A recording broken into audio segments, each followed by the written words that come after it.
Hello everyone, আসসালামু আলাইকুম। Welcome back to my channel. শীতের পিঠাপুলির আজকের আয়োজনে থাকছে ভাপা পিঠা রেসিপি। আজকে আমি মাটির সাথে আপনাদেরকে ভাপা পিঠা তৈরি করে দেখাবো। আপনারা মাটির সাথে একই সাথে 3 থেকে 4টি পিঠা তৈরি করে নিতে পারবেন। তো চলুন কথা না বাড়িয়ে ভিডিওটি শুরু করি। ভাপা পিঠা বানানোর জন্য আমাদের এখানে লাগবে চাউলের গুঁড়া, লাগবে নারকেল কোড়া, এরপর আমাদের লাগবে এখানে 250 গ্রাম খেজুরের গুড়। আমি এখানে খেজুরের নতুন গুড়টা নিয়েছি। আর এখানে আমি নিয়েছি কিছুটা চিনি, আর লাগবে হালকা কুসুম গরম পানি। এখন আমি ভাপা পিঠা তৈরি করার জন্য চালের গুঁড়াটা রেডি করে নিচ্ছি। এখানে আমি কিছুটা চালের গুঁড়া নিয়ে নিয়েছি। আপনারা এখানে ভেজা চালের গুঁড়া কিংবা সিদ্ধ চালের গুঁড়াটাও নিতে পারেন। আমি এখানে শুকনো চালের গুঁড়াটা ইউজ করছি। এরপর আমি এখানে দিয়ে দিব 1 চামচের মতো লবণ, তারপর দিয়ে দেব এখানে 50 গ্রামের মতো চিনি। এরপর সবগুলো উপকরণ হাতের সাহায্যে খুব ভালোভাবে নেড়েচেড়ে মিশিয়ে নেব। এরপর হালকা কুসুম গরম পানি দিয়ে খুব ভালোভাবে চালের গুঁড়াটা মিশিয়ে নিতে হবে। একেবারে অনেকটা পানি দিতে যাবেন না, এতে করে চালের গুঁড়াটা অনেক বেশি ভেজা হয়ে যাবে।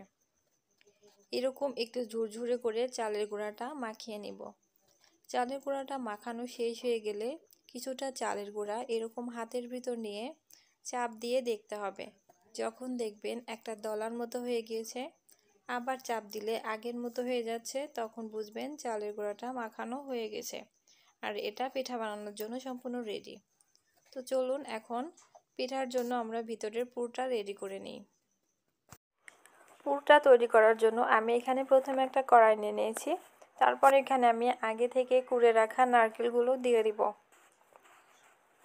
আর এটা তৈরি করার সময় গ্যাসের ফ্লেমটা একবারে লো মিডিয়ামে রেখে এটা বানিয়ে নিতে হবে। এরপর আমি এখানে দিয়ে দিব 250 গ্রাম খেজুরের গুড়। আমি এখানে খেজুরের নতুন গুড়টা ব্যবহার করছি। আপনারা চাইলে এখানে চিনিটাও ব্যবহার করতে পারবেন। এখানে গুড়টা অনেকটা দানাদার, এজন্য আমি গুড়ের পাত্রটা ধুয়ে কিছুটা পানি এখানে অ্যাড করে দিচ্ছি। এরপর আমি হাতের সাহায্যে নারকেল এবং গুড়টাকে খুব ভালোভাবে মিশিয়ে দিচ্ছি এবং গ্যাসের ফ্লেমটা মিডিয়াম আঁচে রেখে আমি এটা 2 থেকে 3 মিনিটের মতো রান্না করে নিচ্ছি। আর এটা রান্না করার সময় অনবরত নেড়েচেড়ে দিতে হবে যেন নিচে ধরে না যায়। আমি 2 থেকে 3 মিনিটের মতো এটার জাল করে নিয়েছি। দেখুন অনেকটা পানি শুকিয়ে গেছে। এখন এই পর্যায়ে আমি নামিয়ে নিব এটা। পিঠাগুলো বানানোর জন্য আমি এখানে এরকম মাটির ছাঁচ ব্যবহার করছি। আপনারা চাইলে এখানে মাটির ছাঁচ না থাকলেও হাঁড়ির উপরে কাপড় বেঁধেও কিন্তু পিঠাগুলো বানিয়ে নিতে পারেন।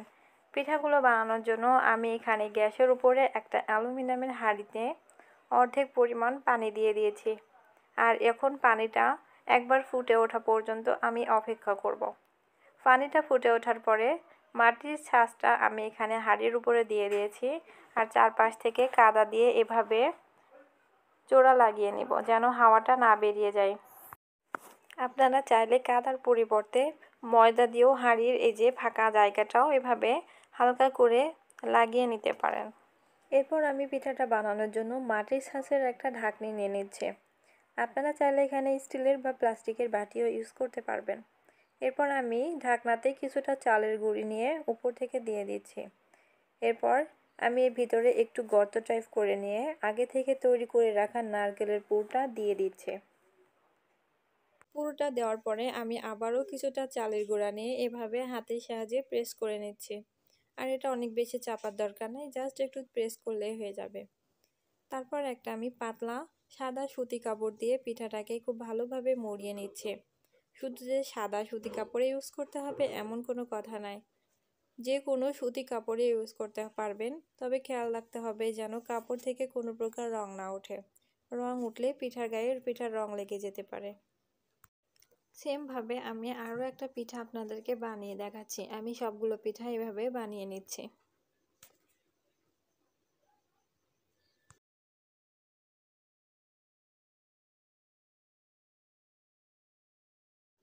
পিঠাগুলো বানানোর জন্য কিন্তু আমাদের এখন ওগুলো রেডি হয়ে গেছে। এখন আমি পিঠাগুলো মাটির ছাঁচের উপর দিয়ে দিচ্ছি। আর উপর থেকে একটু টোকা দিয়ে ঢাকনাটা উঠিয়ে নিচ্ছে। দেখুন পিঠাগুলো কিন্তু খুব সুন্দরভাবে সেট হয়ে গেছে। এখন আমি কাপড়টাকে চারপাশ থেকে এভাবে টেনে নিয়ে এক পাশে রেখে দিচ্ছি। আমার সবগুলো পিঠার ঢাকনা কিন্তু উঠানো হয়ে গেছে। এখন আমি পিঠাগুলো তৈরি হওয়ার জন্য 10 মিনিটের জন্য ঢেকে রেখে দেব। 10 মিনিট পর আমি ঢাকনাটা উঠিয়ে নিচ্ছি আর দেখে নিচ্ছি আমাদের পিঠাগুলো তৈরি হয়ে গেছে কিনা। দেখুন আমাদের পিঠাটা কিন্তু অলরেডি সেট হয়ে গেছে। এখন আমি পিঠাগুলো একটা প্লেটে উঠিয়ে নিচ্ছি। দেখুন আমাদের পিঠাটা কিন্তু অনেকটা শক্ত হয়ে গেছে। সেমভাবে আমি বাকি পিঠাগুলো প্লেটে উঠিয়ে নিচ্ছি। আমার কিছু পিঠা বানানো হয়ে গেছে। এখন আমি বাকি পিঠা বানানোর জন্য আবারও সেম প্রসেসে ঢাকনাটা এভাবে ভরে নেব। এভাবে আমি আমার সবগুলো পিঠা বানিয়ে নিয়েছি। ফ্রেন্ডস, এভাবেই কিন্তু খুব অল্প সময়ে আপনারা কিন্তু বাসায় সকালের কিংবা সন্ধ্যায় এভাবে পিঠাটা বানিয়ে নিতে পারেন। আর পিঠাগুলো বানানো কিন্তু খুবই সহজ। আর এটা কিন্তু এভাবে রেখে দিলেও কিন্তু নরম হবে না।